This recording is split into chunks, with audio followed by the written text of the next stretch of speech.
ਅੱਜ ਦੀਆਂ ਖਬਰਾਂ ਵੱਲ ਆਈਏ ਤੇ ਸਭ ਤੋਂ ਪਹਿਲੀ ਖਬਰ ਯੂਕਰੇਨ ਦੇ ਨਾਲ ਸੰਬੰਧਿਤ ਹੈਗੀ ਆ। ਰਸ਼ੀਆ ਨੇ ਕਹਿੰਦੇ ਇੱਕ ਮਿਸਾਈਲ ਅਟੈਕ ਕੀਤਾ ਹੈ ਯੂਕਰੇਨ ਦੇ ਉੱਤੇ, ਜਿਹਦੇ ਨਾਲ 17 ਲੋਕਾਂ ਦੀ ਮੌਤ ਹੋ ਗਈ ਹੈਗੀ ਆ। ਪ੍ਰੈਜ਼ੀਡੈਂਟ ਜ਼ੈਲੈਂਸਕੀ ਜੋ ਯੂਕਰੇਨ ਦੇ ਆ, ਉਹਨਾਂ ਨੇ ਇਸ ਅਟੈਕ ਨੂੰ ਕੰਡੈਮ ਕੀਤਾ ਆ। ਕਹਿੰਦੇ ਵੀ ਇਹ ਡੈਲੀਬਰੇਟ ਅਟੈਕ ਸੀਗਾ। ਯੂਕਰੇਨ ਦੀ ਜੋ ਇੱਕ ਬਹੁਤ ਹੀ ਪੀਸਫੁਲ ਸ਼ਹਿਰ ਆ, ਕੋਸਟੀ ਐਂਟੀਵਿੰਕਾ ਕਰਕੇ, ਕੋਸਟੀ ਐਂਟੀਨਿਵਕਾ ਜੋ ਸ਼ਹਿਰ ਆ, ਜਿਹਦੇ ਵਿੱਚ 17 ਚ ਇੱਕ ਬੱਚੇ ਦੀ ਵੀ ਮੌਤ ਹੋਈ ਹੈਗੀ ਆ। ਬਹੁਤ ਹੀ ਬਿਜ਼ੀ ਸਟਰੀਟ ਸੀ। Middle of the day attack ਕੀਤਾ ਗਿਆ। ਇਹ ਜੋ ਸ਼ਹਿਰ ਆ ਯੂਕਰੇਨ ਦੇ ਈਸਟਰਨ ਡੋਨੇਟਸਕ ਜੋ ਰੀਜਨ ਹੈਗਾ ਆ, ਉਹਦੇ ਲਾਗੇ ਹੈਗਾ। ਸੋਸ਼ਲ ਮੀਡੀਆ ਦੇ ਉੱਤੇ ਵੀਡੀਓਜ਼ ਜੋ ਆ ਰਹੀਆਂ, ਬਹੁਤ ਹੀ ਬੁਰੀ ਸਿਚੁਏਸ਼ਨ ਦਿਸ ਰਹੀ ਆ। ਉਹ ਸਾਰੇ ਪਾਸੇ ਜਿਹੜੀਆਂ ਬੋਡੀਜ਼ ਆ, ਉਹ ਪਈਆਂ ਪਈਆਂ ਹੈਗੀਆਂ ਆ। 32 ਦੇ ਕਰੀਬ ਲੋਕ ਫੱਟੜ ਹੋਏ ਆ। 16 ਜਣਿਆਂ ਦੀ ਜਿਹੜੀ ਆ ਮੌਤ ਹੋ ਚੁੱਕੀ ਹੈਗੀ। ਯੂਕਰੇਨ ਦੇ ਪ੍ਰਾਈਮ ਮਿਨਿਸਟਰ ਡੈਨਿਸ ਸ਼ਮਾਹਲ ਜੋ ਆ, ਉਹਨਾਂ ਨੇ ਇਹ ਕਿਹਾ ਆ ਵੀ ਕਈ ਜਗ੍ਹਾ ਦੇ ਉੱਤੇ ਅੱਗ ਵੀ ਲੱਗੀ ਸੀ। ਉਸ ਅੱਗ ਨੂੰ ਜੋ ਆ ਕੰਟਰੋਲ ਕਰ ਲਿਆ ਗਿਆ। ਕਹਿੰਦੇ ਵੀ ਵਰਸਟ ਅਟੈਕ ਆ ਪਿਛਲੇ ਕਾਫੀ ਮਹੀਨਿਆਂ ਦੇ ਵਿੱਚ ਰਸ਼ੀਆ ਵੱਲੋਂ। ਇਨਵੈਸਟੀਗੇਸ਼ਨ ਯੂਕਰੇਨ ਦੇ ਜੋ ਪ੍ਰੋਸੀਕਿਊਟਰ ਜਨਰਲ ਆ, ਉਹਨਾਂ ਨੇ ਸ਼ੁਰੂ ਕਰ ਦਿੱਤੀ ਆ ਤੇ ਕਹਿੰਦੇ ਵੀ ਕ੍ਰਿਮੀਨਲ ਪ੍ਰੋਸੀਡਿੰਗ ਜੋ ਵਾਇਲੇਸ਼ਨ ਆਫ ਦਾ ਲਾ ਤੇ ਕਸਟਮਸ ਆਫ ਦਾ ਵਾਰ, ਉਹ ਕੀਤੀ ਜਾਊਗੀ। ਸੋ ਇਹ ਬੈਟਲਫੀਲਡ ਦੇ ਬਿਲਕੁਲ ਲਾਗੇ ਹੈਗਾ ਟਾਊਨ। ਤੇ ਬਹੁਤ ਹੀ ਜਿਹੜੀ ਮਾੜੀ ਗੱਲ ਹੋਈ ਆ, ਜਿਹਦੇ ਵਿੱਚ ਇੱਕ 15 ਸਾਲਾਂ ਦੀ ਬੱਚੀ ਦੀ ਮੌਤ ਹੋਈ ਆ। ਟੋਟਲ 17 ਜਣਿਆਂ ਦੀ ਮੌਤ ਹੋਈ ਆ। ਇਹ ਪਹਿਲੀ ਵਾਰੀ ਨਹੀਂ ਵੀ ਇਦਾਂ ਦੇ ਹਮਲੇ ਹੋਏ ਨੇ ਜਿਹਦੇ ਵਿੱਚ ਸਿਵਿਲੀਅਨਸ ਮਾਰੇ ਗਏ ਹੋਣ ਬੈਟਲਫੀਲਡ ਤੋਂ ਬਾਹਰ। 2 ਅਪ੍ਰੈਲ ਨੂੰ ਵੀ ਇੱਕ ਮਿਜ਼ਾਈਲ ਹਮਲੇ ਦੇ ਵਿੱਚ 6 ਸਿਵਿਲੀਅਨ ਉੱਥੇ ਮਾਰੇ ਗਏ ਸੀਗੇ, ਜਿਹੜਾ ਰੂਸ ਨੇ ਹਮਲਾ ਕੀਤਾ ਸੀ। 13 ਮਈ ਨੂੰ ਵੀ ਇਦਾਂ ਦੀ ਹੀ ਇੱਕ ਹਮਲਾ ਹੋਇਆ ਸੀ, ਜਿਸ 'ਚ 2 ਜਾਣੇ ਮਾਰੇ ਗਏ, ਜਿਹਦੇ ਵਿੱਚ ਇੱਕ ਹੋਰ 15 ਸਾਲਾਂ ਦੀ ਕੁੜੀ ਦੀ ਮੌਤ ਹੋਈ ਸੀਗੀ।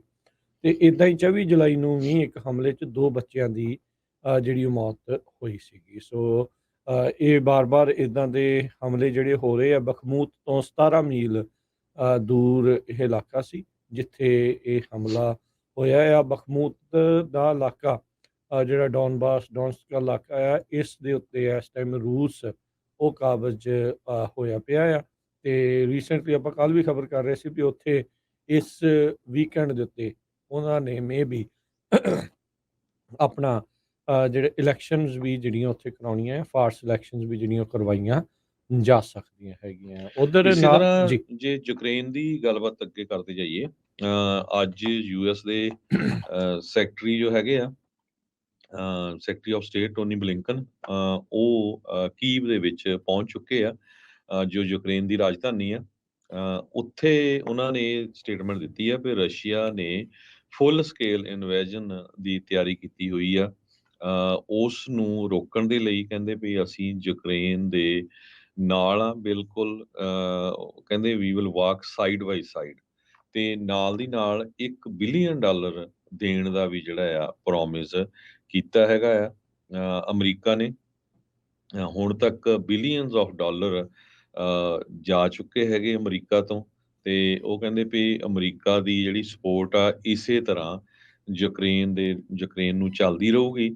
ਯੂਕਰੇਨ ਦੇ ਫੋਰਨ ਮਿਨਿਸਟਰ ਡਮਿਟਰੋ ਕੁਲੇਵਾ ਨੂੰ ਵੀ ਮਿਲੇ ਹੈਗੇ ਉੱਥੇ। ਤੇ ਇਹਦੇ ਨਾਲ ਜਿਹੜੇ ਯੂਕਰੇਨ ਵਾਲੇ ਆ, ਉਹ ਕੁਛ ਉਹਨਾਂ ਦਾ ਹੌਸਲੇ ਬੁਲੰਦ ਹੋਏ ਹੈਗੇ ਆ।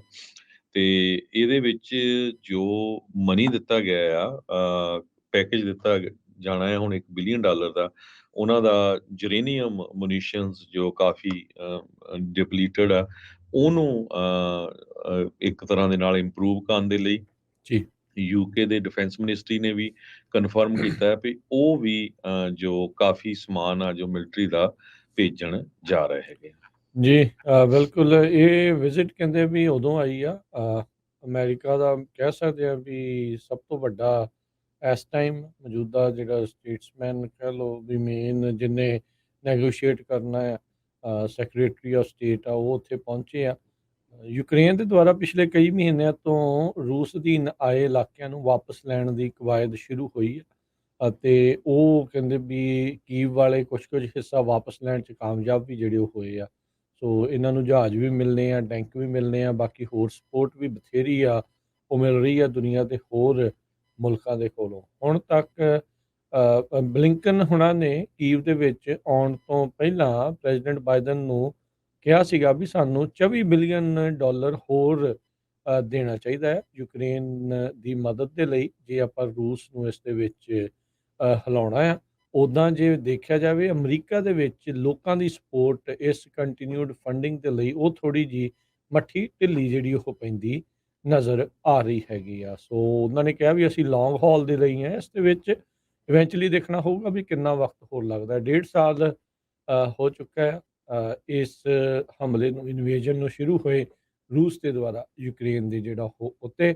ਬਲਿੰਕਨ ਉਹਨਾਂ ਨੇ ਆਪਣਾ ਪਹਿਲਾ ਜਿਹੜਾ ਸਟਾਪ ਉੱਥੇ ਮਿਲਟਰੀ ਦੀ ਜਿਹੜੀ ਸਮਿਟਰੀ ਆ ਉੱਥੇ ਲਾਇਆ, ਜਿੱਥੇ ਯੂਕਰੇਨ ਦੇ ਫੌਜੀ ਜਿਹੜੇ ਇਸ ਲੜਾਈ ਦੇ ਵਿੱਚ ਮਾਰੇ ਗਏ ਆ, ਉਹਨਾਂ ਦੀ ਯਾਦ ਦੇ ਵਿੱਚ ਉੱਥੇ ਉਹਨਾਂ ਨੇ ਫੁੱਲ ਵੀ ਜਿਹੜੀ ਉਹ ਭੇਂਟ ਕੀਤੇ। ਯੂਕਰੇਨ ਦੇ ਫੋਰਨ ਮਿਨਿਸਟਰ ਡਮਿਟਰੋ ਕੁਲੇਬਾ ਨੂੰ ਵੀ ਮਿਲੇ ਆ ਰੀਸੈਂਟਲੀ। ਯੂਕਰੇਨ ਦੇ ਰਾਸ਼ਟਰਪਤੀ ਦੇ ਦੁਆਰਾ ਉੱਥੇ ਦੇ ਡਿਫੈਂਸ ਮਿਨਿਸਟਰ ਨੂੰ ਬਾਹਰ ਦਾ ਰਸਤਾ ਦਿਖਾ ਕੇ ਆਪਣਾ ਇੱਕ ਨਵਾਂ ਜਿਹੜਾ ਬੰਦਾ ਆ ਉਸ ਨੂੰ ਉੱਥੇ ਉਹਨਾਂ ਨੇ ਲਾਇਆ ਆ। ਸੋ ਦੇਖੋ ਕਿੱਦਾਂ ਹੁੰਦੇ ਆ ਇਸ ਫਾਲ ਮਹੀਨੇ ਇਹਨਾਂ ਮਹੀਨਿਆਂ ਦੇ ਵਿੱਚ US ਦੇ ਜਿਹੜੇ ਅਬਰਾਹਮਸ ਟੈਂਕ ਆ ਉਹ ਜਲਦ ਜਿਹੜੇ ਆ ਉਹ ਪਹੁੰਚਣਗੇ, ਤੇ ਜਿਹੜੀ ਮਿਊਨੀਸ਼ਨਸ ਆ ਉਹ ਵੀ ਉਹਨਾਂ ਨੂੰ ਹੁਣ ਪਹੁੰਚਣ ਜਾ ਰਹੀਆਂ ਆ।